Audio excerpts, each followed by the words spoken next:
که خالد به اون معنا گرفت که خالد اصلا اولادای حضرت عمر رضی الله عنه، لیکن برای آن گرفتش که همین مردم خالد میکردن. گو به خالد همه شوا، این کاری خدا به خالد همه شوا، به عمر همه شوا، این کاری خدا میره. گفت دیگه مردم همین خالد کیسن دیگه، همین رو برای همین گرفتش نه، برای دیگه مردم هم خالد هر جایی که خالد باشه اونجا میگفتن پیروزی های دیگه. خدا را مردم فراموش کنن خالد کرد. با حضرت عمر گرفتش، گو که من میدونم با خدا ای خالد من با تو غرض ندارم، با تو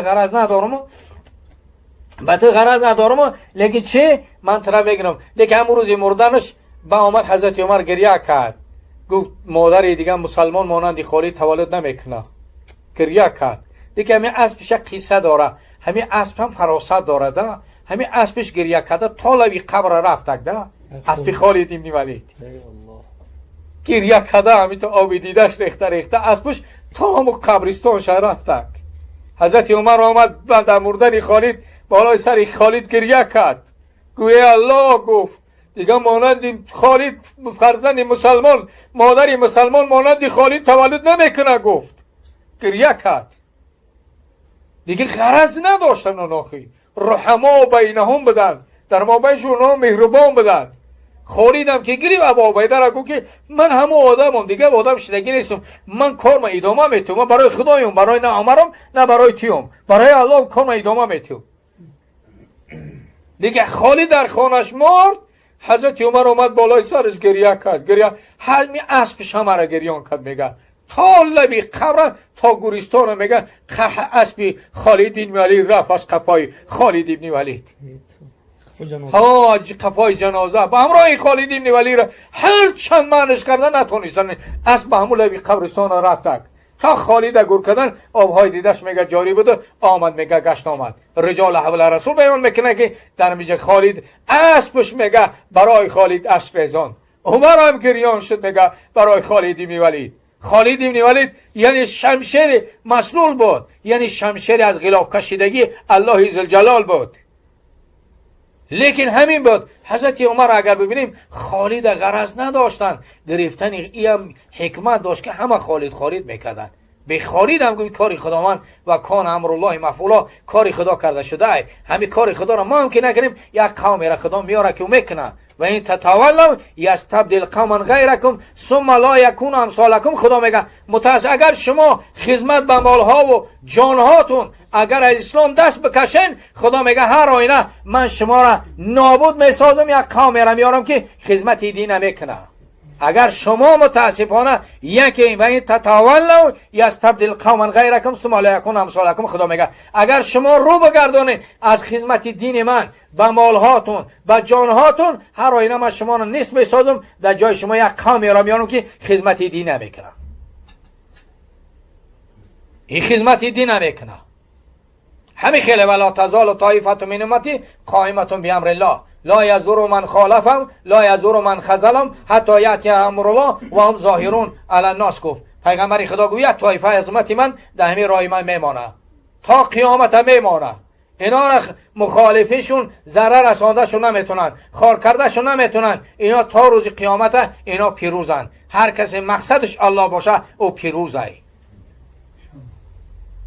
برای همین نگاه میکنیم حضرت عمر رضی الله عنه خالد هم دوست میداشت. خدا چی میگه؟ الشداء علی الکفار رحما بینهم. آنها صحابه در مابینشون مهربان بودند، بی نهایت مهربان بودند. حضرت خالد گفتم در بالای سرش آمد گریه کرد. حضرت عمر گفت مادر مسلمان دیگه مانند خالد تولد نمیکنه. واقعا مانند خالد کی تولد میکنه؟ هیچ که. مانند شیر بود میدان. میبینین در همه جنگ ها حضرت خالد یعنی اشتراک کردن، لیکن متاسفانه در خانه مردن. همونجا میگه شمشیر شبر داشت، الله اکبر گفت 3 قدم به دهن درمون، همونجا به جان داد. میگه زیرا از پیغمبر گفت شنیدم که در خانه مردن کاری زنها ای. دیگه در تمام جبهه ها، در تمام میگه در بدنش زخم های پیکان ها و تیرها بود، لیکن در میدان شهید شدن نصیبش که نبوده. خالد ابن ولید در خانهش مردن. برای همین خالد ابن ولید اگر ما ببینیم قهرمان میدان خالد ابن ولید بود در همه جنگ. ابا عبیده هم یکی از قهرمانا بود در همین کسل طاعون در شام مردن. اگر در همین کسل طاعون مردگیان، همین کسل همین وبای امروزه در همون در زمان پیغمبر هم بود. اولی میگن یا بعضی آدمای بد میبره، آدم بد میبره نیک میبره دیگه.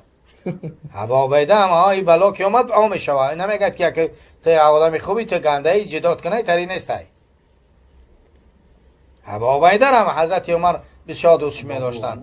ابا عبیده در همین کسل مردن. مکتوبش نویسان پر حضرت عمر در زمان خلافتش که گو که ابا عبیده اگر همین مکتوبی من شب آمد شب، روز آمد روز، در و پیش من بیا. یکی مکتوب گرفت خواندک گو که امیرالمومنین در همه کار ترا اطاعت میکنم، نه که در این کار اطاعت کردن نمیتونم. در این کار اطاعت کردن نمیتونم. برای پیغمبر گفته بود که در کجایی که طاعون باشه او شهر نبروی. در کجایی که طاعون در شهر ندروی. همین کرانتین از همون پیغمبر اکرم صلی الله علیه و سلم گرفتش دیگه. گو من در این کار اطاعت کردن نمیتونم. وقتی مکتوب به حضرت عمر رای کرد، حضرت عمر رو گرفت مکتوب خوان، گفت که قال انا لله و انا الیه راجعون. صحابه گفتن چی؟ ابا عبیده را دست دادیم. نگو در سرحدی مرگای. در سرحدی مرگای. مقصد طاعون همین آمدگی ای. میگه وقتی طاعون آمد ابا عبیده چی؟ در همین شام چی؟ بعد همین شام یعنی جان به جانان تسلیم کرد. ابا عبیده بچی معاذ ابن جبل گفت که خیز معاذ مسئولیت مسلمانان را بگی. وقتی که میبینیم برادران عزیز، وقتی که خبر ابا عبیده مرگش به حضرت عمر رسید، حضرت عمر گریان شد. گفت بهترین انسان ما از دست دادیم. حتی ببینیم در زمان حضرت عمر، وقتی که حضرت عمر از دنیا میگذشتن، وقتی مردن شونده گریه کردن. گو اگر ابا عبیده تو زنده میشدی من ترا جانشین خودم قرار میدادم. جانشین خودم قرار میدادم. روزی که به الله رو پرو میشیدم میگو ای عمر چیکار کردی امور مسلمان‌ها را؟ میگفتم به امین امت قرارش دادم. پیغمبر خدا گفته کردن لکل قوم امین و امین امتی. ابا عبیده ابن جراح گفتن پیغمبر تمام امت امین داره، امین امتی من ابا عبیده ابن جراح گفته. همه را پیش آوردن. حضرت عمر گفت اگر ابا عبیده تو زنده میشدی من هر آینه را چی یعنی جانشین خودم قرار میدادم و ای دنیا میگذشتم میرفتم. دیگه ابا عبیده هم اگر ببینیم سلشکر بودن، خالد ابن ولید تا وقتی بودن مطیع که بودن، یعنی ابا عبیده ابن جراح بودن. اگر ببینیم اینا در مابینشون کینه و قدرت نداشتن. برای چی؟ هدفشون دنیا نبود.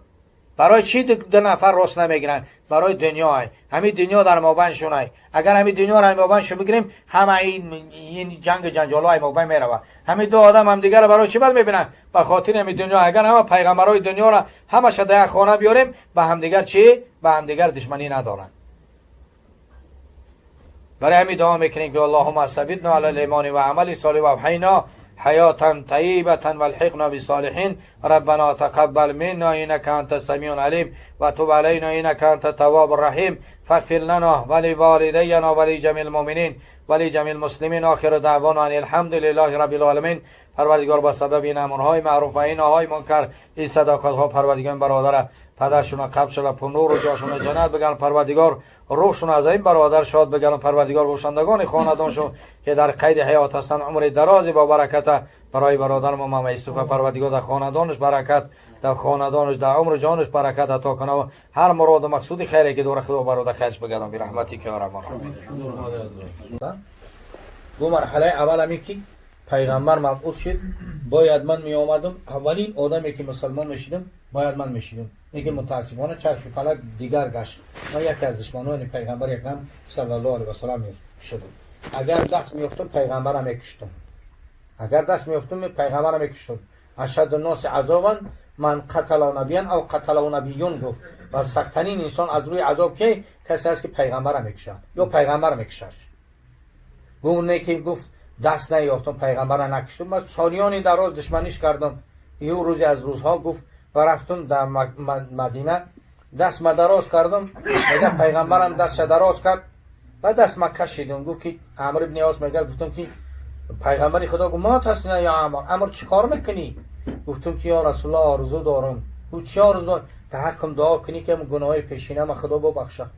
اما گناهایی که در مقابل تو 20 سال دشمنی ورزیدم همو را ببخشه. تا حبشه را رفته بود. تا حبشه را رفته بود. که صحابه را باید بگیره بیاره. حتی با مدینه وارد شد، همین جعفر بن ابی طالب دست دراز کرد، من گو بگی برگردی، من بگی اگه برای من من بردنی اومدی.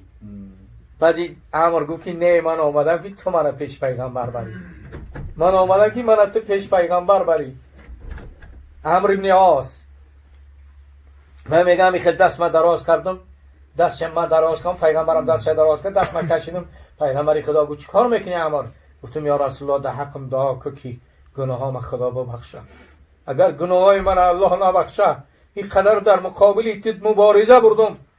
پیغمبر خدا گفت عمر، الاسلام یجب ما قبل اسلام، یعنی هجرت کردی آمدی پیش من، اسلام قبول کردی، خدا همه گناهای تو را بخشید، نه از مادر تولد شدنی.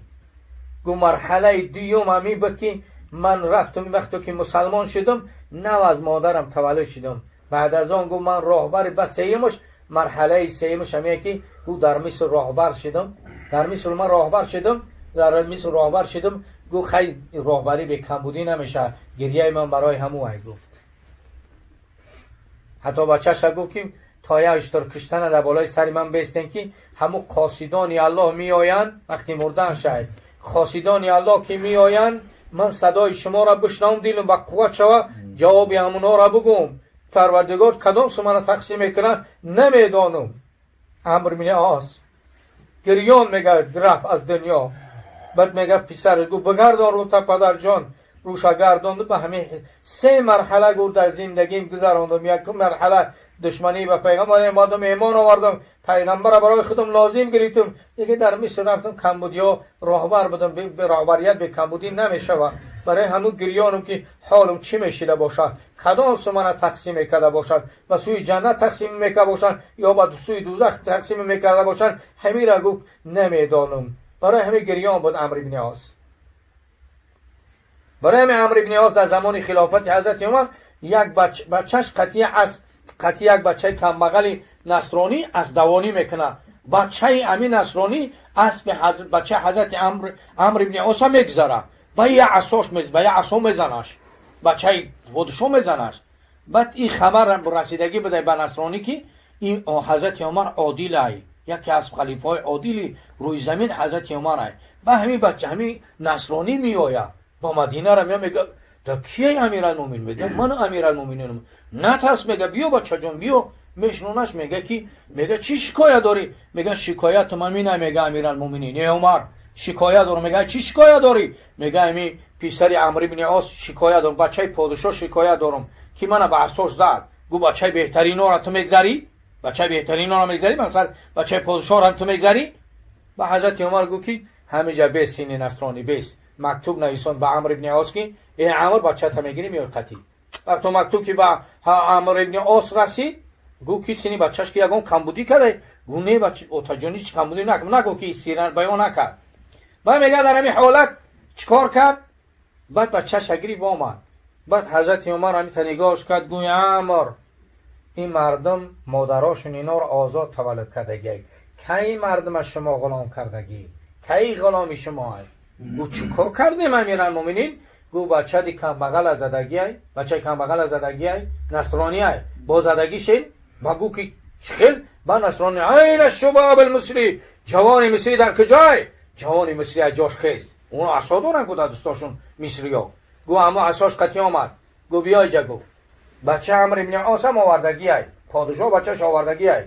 حضرت عمر همین عصا را گرفت، عصای همون بچهش گرفت، بچه عمرو بن عاص. گو بزن امیرا، همین نصرانی گو بچه همین عمرو بزن، بچه پادشاه را بزن. بس زدش گفت تا دلت خنک شده را بزنش. گفت گفت بچه بهترین های بزن. گفت اون نصرانی بزدش، اون نصرانی زدش تا دلش خنک شده را.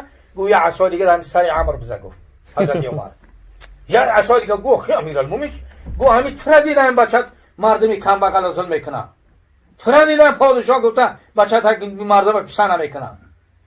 بگو ای عمر، به حضرت عمرو بن عاص گفت امیرالمومنین کاری خوب نکردی، مردم جرأت پیدا میکنه. گفت ای عمر با راهی ظلم نمیشود، پادشاه راهبر مانند پدر است، مردم باید در آغوشت بگیری، در همه حالت در بری تو باشد. مردم وقتا که مشکلات بستری مردم یا دست مردم بگیری مانند پدرشون باشی. وقتی با مردم وقتی مشکلات بسرشون میاد با تو رو آوردن مشکلاتشون برو آوردی، در غمشون شریک باشی، در خرسندیاشون شریک باشی، هر مشکلاتی بیاد در اطراف تو جمع میشن. ای عمر گفت بر راه ظلم نمیشه، دار ظالم خراب، گفت ولو بعد حینین، دار ظالم خرابه اگر چند اندکی نباشه. بعد نگاه میکنیم امر حضرت عمر همیشه تعلیمش داد که فرزندای دیگه هم فرزندای ما و شما هم. همین فرزندای هر سرزمین فرزندان همین دولت و همین ملت و همین کشورن. و آبروی اینا آبروی همه ما و شما، به آبروی اینا به آبروی همه ما و شما. ما و شما باید دست به دست بتیم این جمعیت و این دولت و این کشور باید بسازیم و مرد به این ملت باید ما در دنیا افتخار کنیم. افتخار ما و شما تاجیکستان ای، تاجیکستان خانه هر کدام ما و شما ای، هر کدام ما و شما مسئولیم که همه ما و شما مسئولیت داریم برای آبادی، برای پیشرفتی، برای خوشبختی این سرزمین و این ملت باید ما و شما حرکت کنیم. برای همین دعا میکنیم که پروردگار ما و شما را این بزرگوارایی که ما یادآوری کردیم، پروردگار ما و شما را پیروی بزرگوارها بگردانه و پروردگار ما و شما را پیروی حبیبش محمد مصطفی صلی الله علیه و سلم بگردانه، پیروی قرآن عظیم شان و قرآن عظیم شان و احادیث های پیغمبر اکرم صلی الله علیه و سلم ما را پیروی شریعت محمد مصطفی صلی الله علیه و سلم بگردان. پروردگار ما و شما را شفاعت حبیبش محمد مصطفی صلی الله علیه و حوض کوثر رسول اکرم صلی الله علیه و سلم ما و شما را و این خاندان که سبب جمعیت ما شدن سیرابشان بگردان.